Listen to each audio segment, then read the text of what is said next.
We out here. Hi, my name is Carlos. I travel, I tattoo, and I take it all in. One country at a time, one tattoo at a time. Travel is what inspires me. Tattooing is what guides me.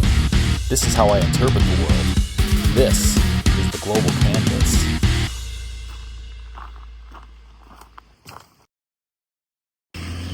Man, LA has changed a lot since I've last been here. We got ghosts driving cars now. It's only been 3 years. This place is crazy. They got farmers markets in the middle of the street, throwing away the day's produce that didn't sell, right down the street from somebody who's living in a tent on the sidewalk.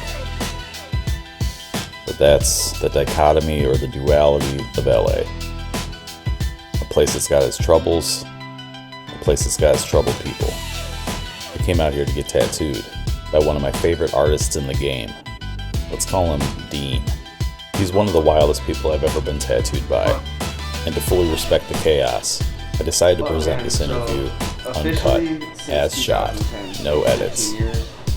Let's roll. I scratched from 15 to 18, straight up, but my uncles were tattooers and they all worked in shops, but they didn't want to put me on, so like I kind of did my own thing from 15 to 18.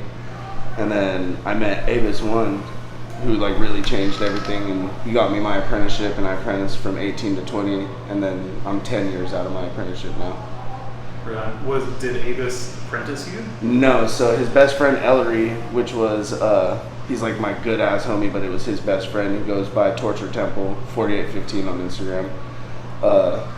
He was the one who actually mentored me, because Avis hadn't been tattooing over 10 years, and like we did everything like by the books, my apprenticeship. So like I did a full traditional apprenticeship. My mentor had been tattooing 15 years at the time already, so I did my 2 years with him and then hit the road with them like my whole apprenticeship, and fucking just, they threw me to the dogs like right away, Yeah. Like, I didn't really have like a gradual grind. It was just like straight up, like they took me in and they were already both blown up and like well into the industry and shit, so I just like kind of had to get good fast, so it's kind of where I was at. But I kind of already like had a natural take to it, like watching my uncles tattoo my whole life, watching my mom get tattooed by Corey Miller at 6 feet under my whole life, so it's like. Did graffiti writing help? Yeah, so graffiti was like my first thing that I did. I've been doing graffiti since I was 10 years old. It's something I still do. I still do go out pretty often. I was going every night, but lately I've just been doing like 1-2 a week, but it still works out. There's a certain amount of rebellion that's still in tattooing, even though it's like super mainstream. Do you still get the thrill from tattooing, or do you have to? Yeah, so I guess you would call me like, especially with the way tattooing is now, like I'm on the controversial side because I still live like it's back then, I have zero filter in the shop, I fucking say, do everything that I want, I'm a fucking cigarette smoking cowboy, and I think I always will be. Has it ever gotten you in trouble in tattooing? Oh yeah, man. I've kind of gone through everything you could imagine, getting fired as a young kid, being on drugs, fucking parties, fucking all the good stuff, like it's definitely a fucking ride, man, like for sure, but yeah, I'm still super rebellious, like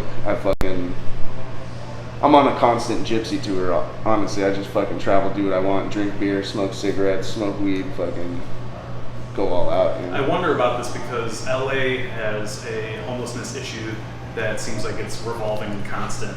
And from what I've seen from your socials, you're always staying in a different place, you're always tattooing in different places. The whole past year I did the whole nomad gypsy tour thing, I just got my loft in downtown. I lived there prior, like I have apartments, houses, but like I'll get rid of them and go on the road for full years straight, you know what I mean? I've done it numerous times over the past 10 years, 12 years, like with my mentors.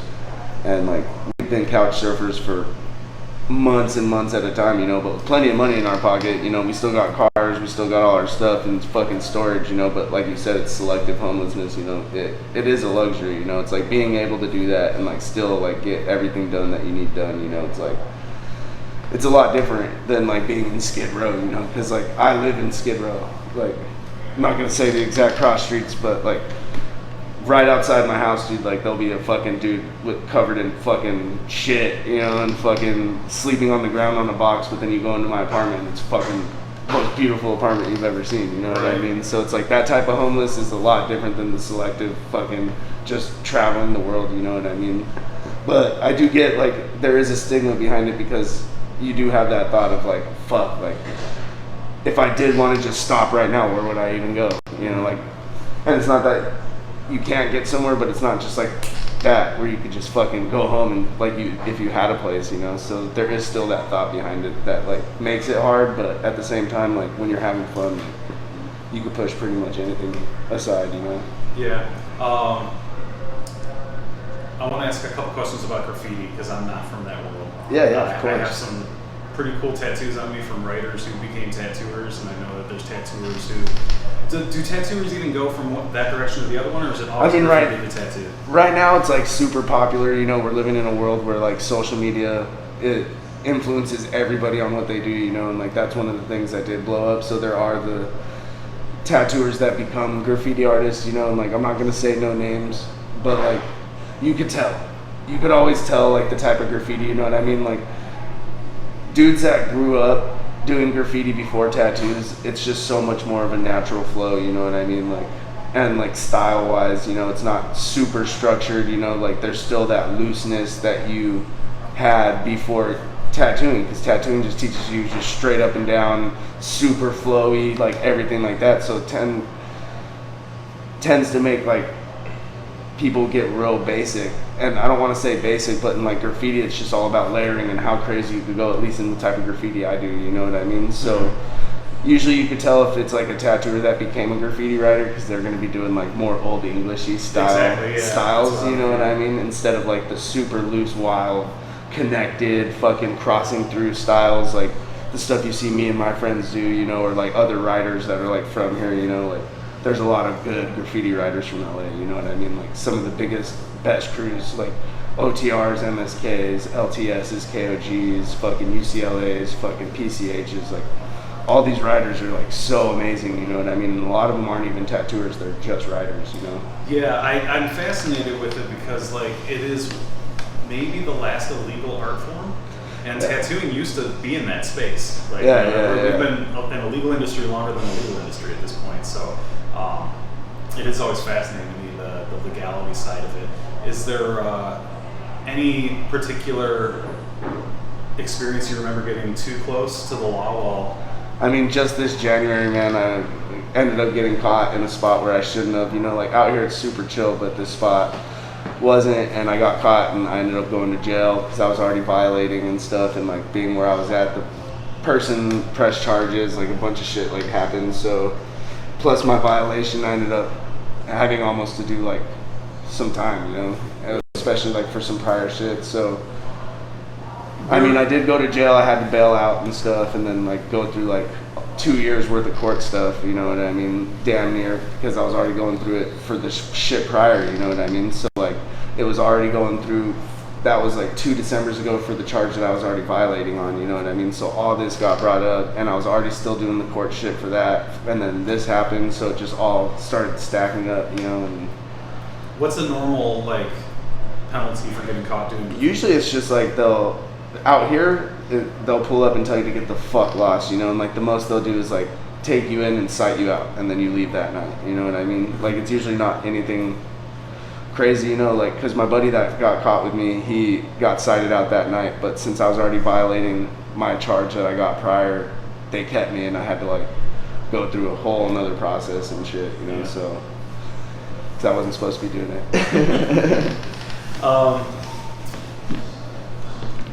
I want to stay in the graffiti questions for a minute. Again, like I'm really fascinated with it. I have only been on the outside. I've never done it personally. Yeah. So my knowledge of graffiti writers is not huge. But there was a book that came out years ago that had like a companion DVD in it. And it was like street art, right? And it would have like Space Invader. Yeah, like the classics and shit. Yeah. You got your Banksy, the fucking Ramelsy, like almost like performance art, street art type shit. Is there any crossover with that anymore, or is it so I'm like on the complete opposite world as that stuff? You know, I mean, I would say I got respect for it. There's like certain ones, you know, like it's just in this world, like it's honestly super pick and choosy. It's like if you're cool with them, people fuck with certain things, you know. But like I'm a full-on vandal, man. So like I'll fucking go do some shit over a mural, you know what I mean? And like no disrespect, but if it's like some bullshit, you know, or some hipster murals, you know, from some dude that's just like doesn't care about the culture, like bro, you got paid to do it. Like you get paid to fix it, then, you know. So I'll just right on. Is there, like, what's the come up for graffiti? Is there anything that's close to an apprenticeship, or is it all you just figured out? I mean, it depends what route you're wanting to go, you know what I mean? Like, if you're trying to be in crews, or what you're doing if you want to do stuff like that, you know, but it really just depends, you know, like, there's hella politics. It just depends what route you're trying to take. Like, are you trying to be an artist? Are you trying to be a tagger? Are you trying to be a bomber? Are you trying to do fucking gang graffiti? Trying to do pieces, you know? Do you do burners, you know? Everybody starts at the bottom, you know? You suck, you know? So I imagine it all starts at a hand style, you know? And then you evolve from there, you know? And it's just like who you meet, what crews you get in, what crews you get involved with, and stuff like that, you know? It's just, it's all politics, you know? And then, like, obviously the more up you get in the, if you're good, you know, like, you get more respect, you know, especially if you're like cross country or out of the country and shit like that, you know. I paint everywhere I go, so like I have shit everywhere. What do you, so out of country, what are you talking about? Like, what areas? I mean, a lot of people have been doing the Europe thing and shit like that. Like, I've done like South America, I've done fucking Mexico and shit, I've done Canada. I haven't painted Europe really. But some places get real sketchy, you know, like I have homies that have stories of like getting caught in like crazy places and being in like super gnarly jails, you know what I mean? So it's like, I guess it really depends, because like I'm just a piecer, man. Like I don't go out and do like tags or do throwies or anything like that. So usually the spots that I hit, I'm there for fucking hours, you know. Yeah, so, I've always wondered that. Like, you know, how long you see the closest I'll get to seeing the process of a big piece is somebody's Instagram reel. That's, you know, just cut together in 30 seconds. But how long would you say like a larger one of your pieces would take? I guess it depends, because I have like this sharper style. It's more organic that like I did for so long. Like I did one yesterday in Phoenix before I drove back here to California, you know, and it took me maybe an hour, maybe 45 minutes. But like some of these spots, like everything I do that's like on my page and like all the shit I post, like I only do illegal graffiti. I don't do anything legal. And some of these spots I'm there for like, we'll get there in the morning and be there until the sun goes down, you know what I mean? But just making it look like you're supposed to do it, you know?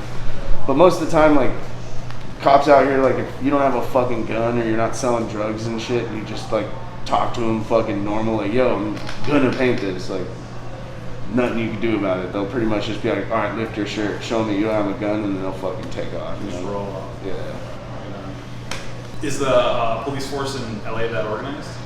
Dude, so out here right now, especially with all the ICE shit going on, and like even the protests, like from all the way back during COVID and like everything, you know, when the George Floyd shit happened, like they've had full on fucking armies out here in tanks, dude. When I owned my shop in downtown, I had a spot called 4815 that was right there, like Main and Broadway, like in between off fucking Olympic. It was called the Broadway Palace Building. Like they had full on tanks like going through the streets right there and shit during the riots, like full fucking streets cut off and shit. But like there's way too many people here, you know what I mean? Like it was full on wars out there. It was fucking gnarly, dude. Like, so like as somebody who lives outside the law in that sense of an artist, does any of the like political theater really matter, or is it like, are those tanks, they're not firing rounds, right? So no, yeah. Why are they there? Why do they even need for a presence?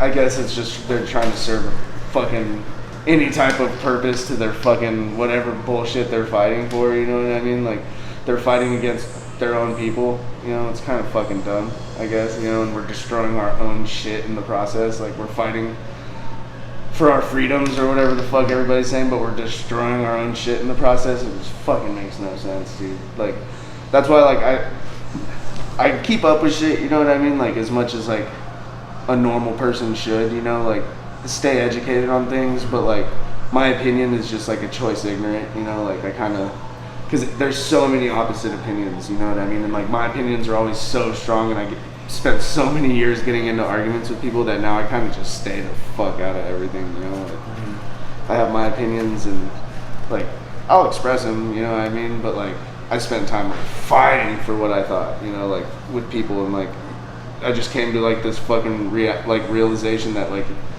everybody's different. You can't change somebody's shit just like, even with facts, like even if you're right, like you still can't change somebody's opinion, you know, like it's just their opinion, you know. Yeah, and like the realities that we live within, we're kind of just creating our own set of rules for it. So how are you, why would one even want to sway somebody else's opinion at this point? It's fucking moot. When's the last time you got your ass kicked? Ass kicked? Yeah. Fuck, dude, that's a rare one, honestly. Like, you know, I got jumped. I think the last time was 2 years ago. I was with my buddy Sadly, who works here at the shop with me, and he's in one of my crews that I'm in. And it was just some old shit that caught up with us at a bar. And I mean, we didn't even get our ass kicked. We just got jumped. Like, we swung on a bunch of these dudes. But like, truly got my ass kicked, like it had to have been while I was getting jumped, dude. Like, I don't let that shit happen like that, dog. Like, I got beat up as a kid, you know, and like, but that's like what I grew up doing, you know. It's like fighting, and like I grew up in a bad neighborhood with like a bunch of big homies and shit, so like kind of just had to do that my whole life, you know. And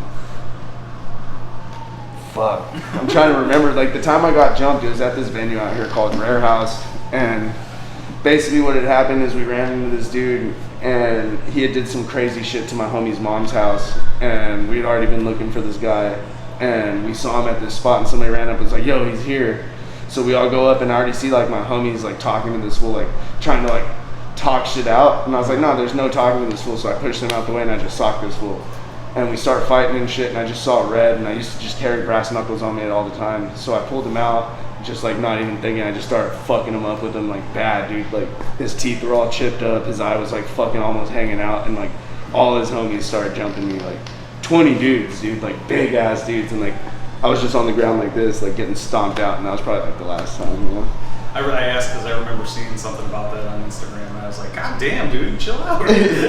Yeah, I mean, I'm kind of a hothead sometimes, you know. I mean, I just posted a video. I went to a show, and like some dude like started some shit, and like I fought him on stage or whatever, but I don't know, it's just quick to throw hands. I don't know why, you know, and I don't like to talk. It's pointless, you know. If it's already to the point where it's like that, like what's the point of fucking just calling each other names, dude? Shit. I mean, dude, like I just grew up wild, you know. My homies are wild, we're dumb, we're young, you know. We're not wasting our life, you know. Like we do what we want, we fucking fight for what we want, and we grew up with nothing, dude. Like I have to be like that, you know. Like I grew up literally dumpster diving for shoes as a kid, you know, going to Goodwill and getting like shoes out of the donations before they took them in fucking the morning, you know what I mean? Yeah. So it's like I'll do what I have to just to have what I have, or be where I'm at, or do what I'm doing, you know what I mean? We used to go to Goodwill to the dumpsters because they're not allowed to accept food, but people don't realize it, so they put food in there all the time. So we would take like little like apple sauces or eggs or fucking caramel sauces and just drive around and throw them in the cars. Hell yeah. Hell yeah. Do you have any memory of the first time you felt the adrenaline of doing something illegal, or at least against your parents' wishes? Yeah.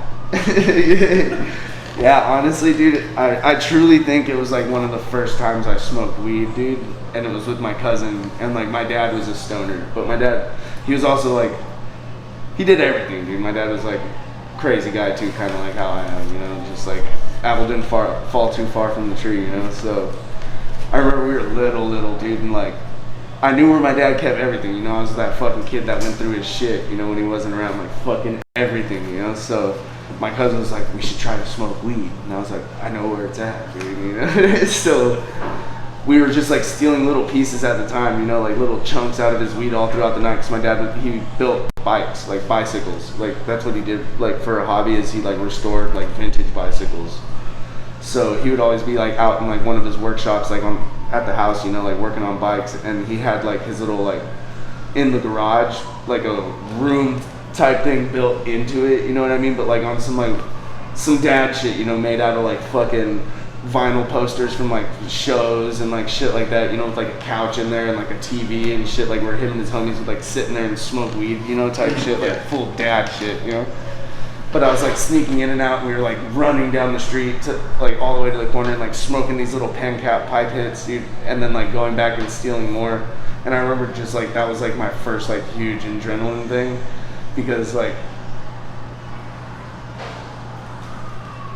I don't know, weed wasn't even legal then either, you know, like the neighbors would like trip out and shit, like it was funny, dude. It was just like, it's not even like illegal, but I remember that was just like my first like adrenaline feeling, you know, like, Yeah. because I was young, dude. We were like 9 years old, dude. Like, I remember my first one that I can recall, I was 5. 5 years old, I was sneaking cigarettes from him. oh yeah, dude, hell yeah. And I remember it was a kid who lived across the street and a couple houses over, so like kitty corner. He lived on a corner and his garage faced a different direction than his front door, but they were both on the streets. Yeah. And it was a detached garage, so his dad would be in the house. We can go in the garage and do whatever we want. You know, get away with whatever. Yeah, so we started yeah, smoking yeah. cigarettes in there. When I say started smoking cigarettes, this whole story takes place in about 3 days. So yeah. But we smoked all the cigarettes that we could find in the garage. We gotta get more. What do we do? So it's like my mom smokes. I can get cigarettes from my mom. So I went back to the house and I stole a couple cigarettes. And it's like wintertime, and I had them stuffed up my sleeve and was cupping them with like my hand. And I was like, I'm gonna go back across the street. And she's like, okay, let me tie your shoes. I'm like, okay. And I stood there and my mom started tying my shoes, and she pulled my lace really tight, and I dropped the cigarettes. And I was like, fuck. And she was like, what is this? And I was like, I don't even remember the kid's name anymore. But I was like, it's they're for Brandon's dad. He told me to come get them. And she was like, my mom was Gangster like back in the day. She still is, but she was like, all right. So she got up and put her coat on to go fuck with the grown-ups across the street. And she starts walking out, and I remember running behind her going, no, Mom, no, I'm sorry. Dude, I ended that same night what I was talking about, we got caught by my dad too, and like I remember I was like in there and like my cousin was like distracting him, so he would like go and like talk to my dad while I would like sneak off into the other garage to like take the weed and shit. And I just like hear their voices getting closer as I'm like mid in his shit, like, and it wasn't just like grabbing a piece, like I had to like open this thing and unscrew it and shit. So like he caught me red-handed. He was like, you little fucking shit. I knew something was up. And then I remember that night too, we were like all shook. We were like, fuck, dude, like what's he gonna do, you know, like what is he gonna do to us? And then we're like sitting in the living room and he like comes in and he's like, if you guys wanted weed, you should have just fucking asked me. And he threw a joint on the ground and walked out. And we sat there and we were like, dude, it's a test. Like, right. If we take it and we smoke it, he's gonna trip. He's gonna trip on us. Like, so we left it there and we didn't even smoke it. And looking back on it, my dad was just about to let us get ripped, dude. We should have smoked that shit. Tell me about Avis. Man, so craziest motherfucker you've ever met in your life, dude. Like, I'll go semi full filter or no filter on this one. I can't really say fucking everything, you know, but the day I met this fool, so like how we met, dog, is I was 17 years old. I wasn't even 18. It was like a couple months before my 18th birthday, and I already knew I wanted to tattoo my face. Like, right off jump, I was like, I'm gonna start blasting my face. But I was already pretty covered, you know, like I started getting tattooed super early, you know. And I seen his Instagram and I was like, this fool gets down. And so I messaged him. I was like, yo, fool, like for my birthday, I want to come get like an M on the side of my face. And he was like, come right now, fool. I was like, well, I need to like make some money first, you know, this and that. And he was like, okay, bet. And I was like, all right, well, let's set it up. We set up this shit or whatever, and I ended up hitting him up like 2 weeks later, something like that, because I had the money. I was like, yo, like, let's do that shit. And he was like, okay, for sure. And I was like, all right, well, let's set up the appointment. I'll send you the deposit, and then on my 18th birthday, I'll come in and get it. And he's like, nah, fuck that. He was like, just come in and get it, dog. Like, I don't even give a fuck. So I went in, and I was still 17, walked into the shop and shit, and this fool, he thought we were going to do it like this big, like a little one on my face. I was like, nah, dog, like, the whole side rim. He was like, no shit. He was like, all right, let's do it. So while he's doing the tattoo, he asked me, he's like, yeah, I seen your tattoos like on your Instagram and shit, like where do you work? And like I was like, fool, like I work in my fucking mom's house, dog. Like, what are you talking about? You know, and he's like, oh, no shit. He was like, we're looking for an artist here, like your shit's sick, you know, like I'll talk to the owner like when we're done tattooing you. And I was like, okay, you know, I was like a kid, I was 17. And the owner comes and talks to me, this dude Isaac.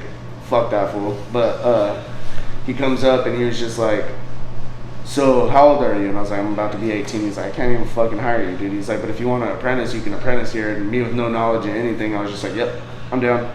And I started my apprenticeship the next day. And I apprenticed for 2 years from that point. The next day from getting tattooed? Yeah. And that's like my introduction with Avis. And then me and him traveled the world together, dude. Like, he ended up becoming my best friend, dude. Like, me and him were kind of from the same area, like, both hiding out in like this area, you know what I mean? Like, so it just like worked out, man. And then he was just a crazy dude, man. This fool, he was a girl addict. This fool was addicted to sex. This fool was addicted to going out and partying. This fool was addicted to vandalizing shit. Like, he was crazy, man. Like, I loved him. I loved the dude. Like, he changed my life, like, fully. Like, before that, like, I had no idea. Like, I thought tattooing was going and waiting for tattoos to come into the shop, you know what I mean? Like, he was, like, what introduced me to the whole, like, custom world of tattooing. And it was, what year was this? Fucking, like 2012, 2013, something like that. So like there wasn't the industry that everybody knows today, you know what I mean? It was so different, and doing these big crazy custom black fucking letters, you know, and I was already doing that style, you know. I've been doing like the dark lettering shit since I was a kid, you know, like. Yeah, that's something that's always like, it's never talked about, is that like when you say like so and so is a lifelong artist, yeah, and they do this style.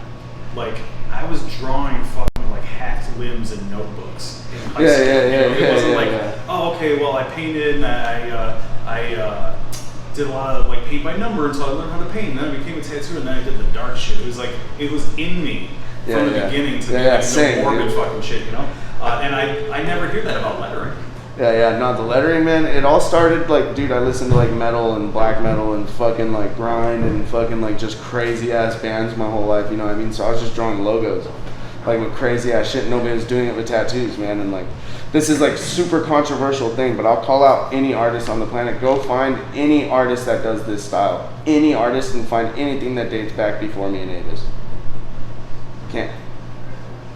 We were the first ones to fly out young-hearted. He had no career. That fool was a nobody. That fool was copying our style now. He's one of the biggest artists on the fucking planet. Like, dude, none of this shit existed. I dare anybody that knows tattooing to go find any dark lettering artist and find something that dates back before mine and his shit. You won't. It's impossible. The closest thing you'll find is Big Me's. And Me's, I wouldn't even really say dark lettering. That's not, it's just black, you know what I mean? Like heavy black. Except he did have a moment where he was experimenting with the look of a graffiti canvas. But it wasn't dark in the sense of like death metal font. And that's pretty much what it was. That's what me and Avis were doing, man. It was just like logo font, and tattooing it on people, and it caught on. You know, and like shit, like, because we've been involved with like every big lettering artist, you know what I mean? But like, we never wanted to like sell out, and we never did the bullshit fucking industry shit that everybody wanted to do. So we kind of stayed underground about it, because that's like what it was, and that's like our whole thing. You know? Did people come at you for like sponsorships or like? I mean, yeah, I was pro team for like fucking Radiant for a long time, and like I was sponsored by like Allegory for a little bit, and then like clothing companies would send me shit, you know what I mean? And like technically Cheyenne was like giving me shit when I was on Radiant, you know, so sponsors were cool, you know, but doing conventions and shit, and like some sponsors, like my ink sponsor, they fucking had me on fucking paperwork and shit, like a document saying that I had to like wear their hats and like all that shit. And I'm like, I'm not a fucking NASCAR driver, dude. Like, first off, I don't even want to be at these conventions. I would do it just for like networking and shit. But like a lot of this shit that I see in tattooing, like, it's kind of corny, man. Like I'm here for the art and like to have fun, you know, and like really just like have a good time, you know what I mean? Well, keeping the art about the art and not just like butchering shit and making it bullshit watered down tattoos like everybody's trying to do. Like, everybody's trying to reinvent the wheel right now, and like it's already here. Like, there's plenty of examples and stories out there of a younger tattooer, or just an entire fucking younger tattooer movement coming out and being like, well, you know, if we do this instead, then now we figured it out. And it's like, no, the rules are already there. It's already everything that, and it's because none of these artists have been here to see how every 5 years shit changes. Like, every 5 years of tattooing, it's just like boom, boom, and it's back and forth, dude. Like, you think this is new? Like, you think these like little bullshit shitty tattoos are new? You think like any of this shit you guys are doing are new? Like, it's all just shit that we did, dude. It was just, we were young scratchers. You're trying to make a career out of it. Like, it's not anything new. You guys aren't. And that's the thing, is these kids, they're like, you guys are just scared because it's new and we're taking over. It's like, no, like, we're scared that you're going to just ruin the industry for the rest of us, and people are going to think that you have to do bullshit. Like, you don't have to feed people bullshit. Like, I've had this phrase in my head for a while, and I don't really know how to articulate or how to work in any other conversation, but I keep thinking to myself, like, this isn't your culture, this is your cash machine. Yeah. And there's a lot of money to be made in tattooing, but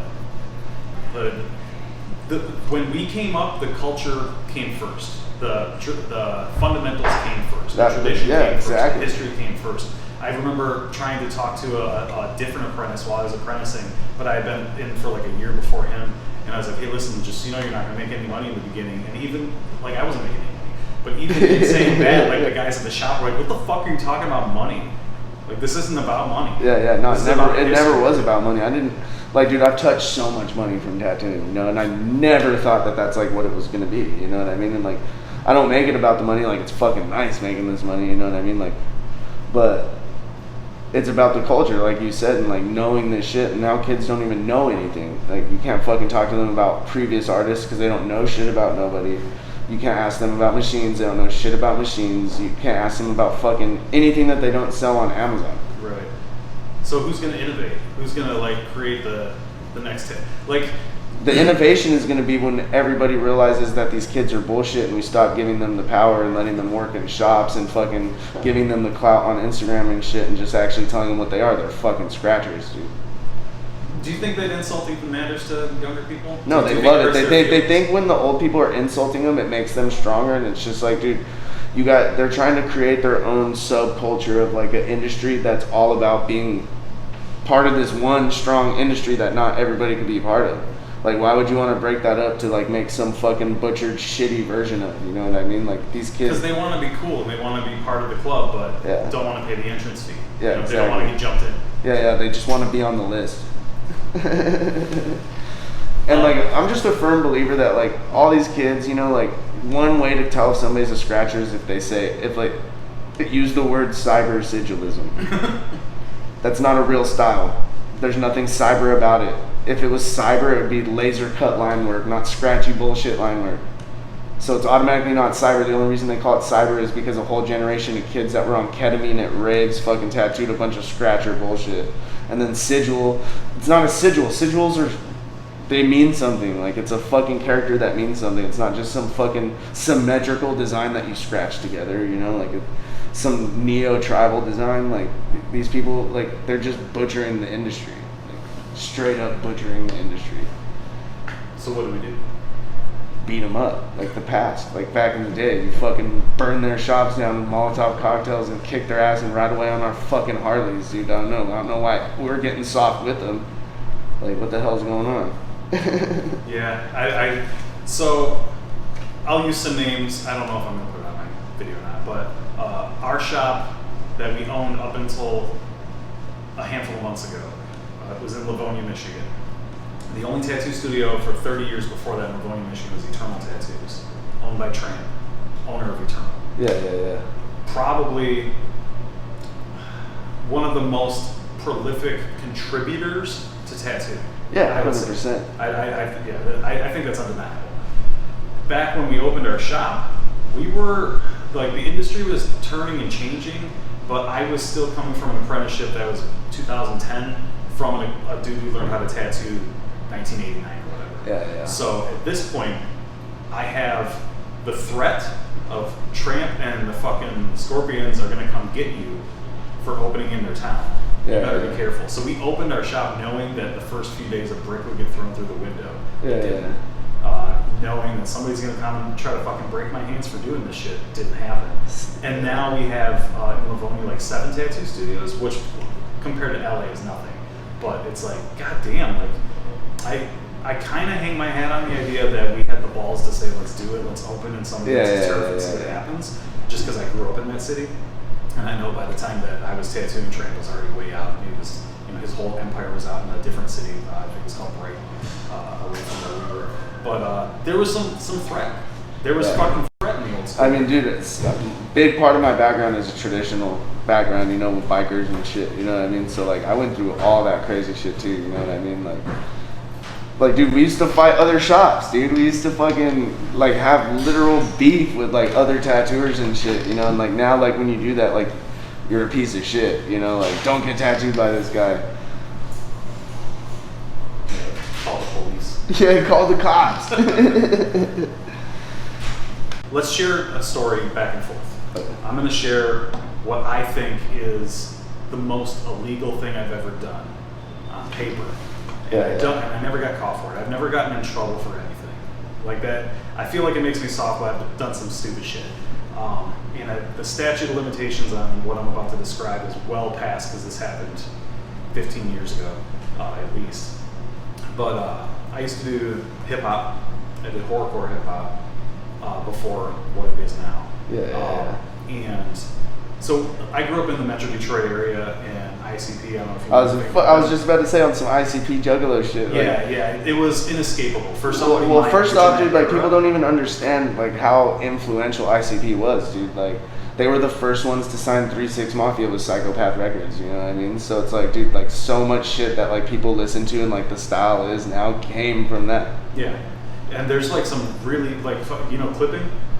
Why is that? Dude, he's so fucking good.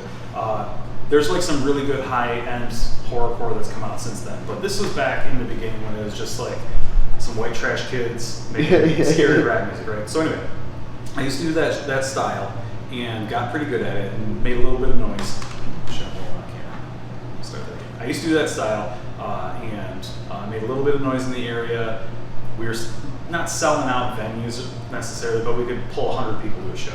Yeah. I did a show where one of the spots in the show is I was going to, me and my buddy Ian were going to grab baskets of bread and apples and pass them out to everybody in the front row to eat while we did this song that was like a religious like sermon type thing. It was always like satanic, but like this religious sermon thing while we're sharing bread and apples. It's like a religious offering type thing. I can't remember why I was already bleeding, but my forehead and face was bleeding from earlier in the set. And it was like a spot for like pro wrestling. Like I cut myself with a razor. I don't remember the context of how it worked in the show, but I was already bleeding at this point, right? So we finished the song before. We run around the banner to grab the baskets really quick. And right before I grabbed this basket of apples, I wiped my face and wiped it all over the apples. And then we brought them out and just passed them out to everybody. And they just started eating them. And I just watched them show like, fuck yeah, dude. And I never admitted to that, on camera or even to my manager at the time. It's just what happened. So I think on paper that's probably what is that? Like a biological weapon, dude? I know. And now as a tattooer and somebody who's got like 15 bloodborne pathogen training courses under my belt, it's like that's shit, wild, what dude. the fuck, man? I was just cutting myself on stage and just fed it to these people.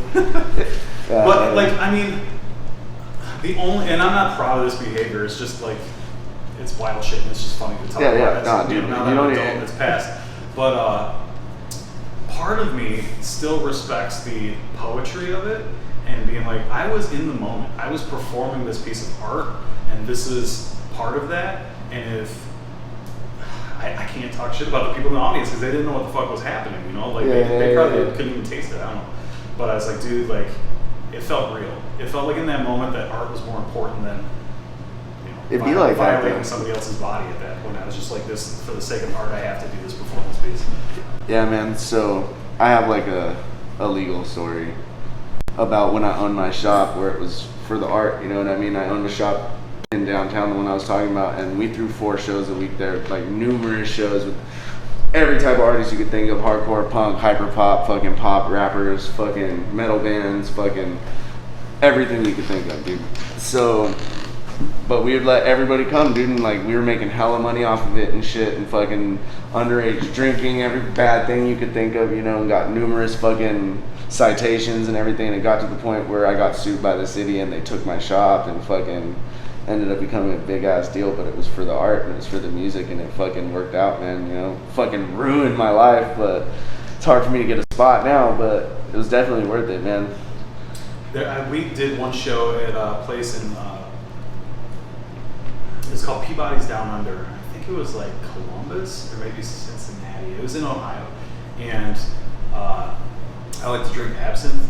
And I would come out on stage with a bottle of absinthe and just pour it in kids' fucking mouths from the front of the stage. Yeah, hell yeah. And I remember one day we did that spot at Peabody's, and the bartender came flying up. And she's like, what the fuck did you just do? Like, do you have any idea how illegal it is what you just did? We're going to lose our license. Like, they're going to call the cops. This whole thing is fucked. And I was like, what, for my water bottle? She's like, what? I was like, oh yeah, it's just an empty absinthe bottle. Just fill it with water. It's no big deal. She's like, oh. Hell yeah. So stupid. All right, cool. I am scatterbrained. I forget everything all the time. Yeah. My mind is gone. Were there any questions, Kelly and Joe? Any topics or anything that we're talking about coming in that I wanted to make sure to ask? I don't think so. No, yeah, we did the graffiti, the tattoos. Yeah. There's a cool, this isn't like a good story. Well, it was a bummer of a day for you, but the story you told has stuck in my head since last time Carlos got tattooed. And you had come in to the old place, and you're like, oh fuck, I lost my bag last night. And you're like, I lost a Gucci bag, and it, Oh my it had God. $4,000 in it. And I was just telling that So, story the other day. I was still like at the tail end of my apprenticeship, and I'm just trying to like, I feel like I don't even, there's still imposter syndrome every day. So sitting there at that point, and I'm like sitting with all you guys, and I was like, oh my God, this guy's, it's the craziest thing I've ever heard. Dude, and then plugged up. someone was like, oh my God, hey, and you're like, I don't want to talk about it. And I was like, holy fuck. Dude, that's you imagine still- someone found a bag full of Dude, that was their best day of their life, dude. And you know what's fucked up is that's just like become my thing, dude. It's become like one of my character traits is losing fucking money for some reason, dude. And like I drop money, like, dude, like I feel like an art installation. I have a fucking hole in my pocket. Like, look at this. It's all the way down. So I yeah, that still was have awesome. stuff in here. It's I been still in my keep head. stuff in it. I'm just irresponsible. That and the human berry caption you use a lot. My girlfriend and I just constantly use that for everyday life things. We're like, oh, back to human berry season. Someone picked a scab. And It's human berry season. That was like me. It's like a household term now. Yeah, that was me, Avis, one of my mentor, dude. Like, I don't know. We always used to just say funny shit like that. Like, dude, we call tomatoes ketchup berries, dude. Like, ketchup berries. Yeah, the ketchup berries, dude. Yeah, man. That story's so funny. I still talk about that because that's like the stupidest thing I ever did while I was drunk. Is just taking my Gucci bag like off my lap in my car and putting it up on top of the car, and then getting out the car and then like tapping and then like pumping gas all drunk. And then getting back in my car and then just like driving off dude, with the fucking Gucci bag. With Imagine someone kicking it in the road and they're like, wait a minute. Oh, that's a nice. Holy fuck. A Gucci. Versus knife. Yeah, dude. Yeah, fuck yeah. I hope it paid somebody's rent or at least got somebody off the streets or something, dude. Like, fuck. Hell yeah. Cool. Thank you so much. Yeah, fuck yeah, guys. Appreciate you. Yeah, fuck yeah. That's the Duality of Los Angeles. This shining, pretty, beautiful, pristine, polished dream world built atop an underground of scrappy artists making their millions, where robots are now delivering food and even corporations are leaving their trash by the beach.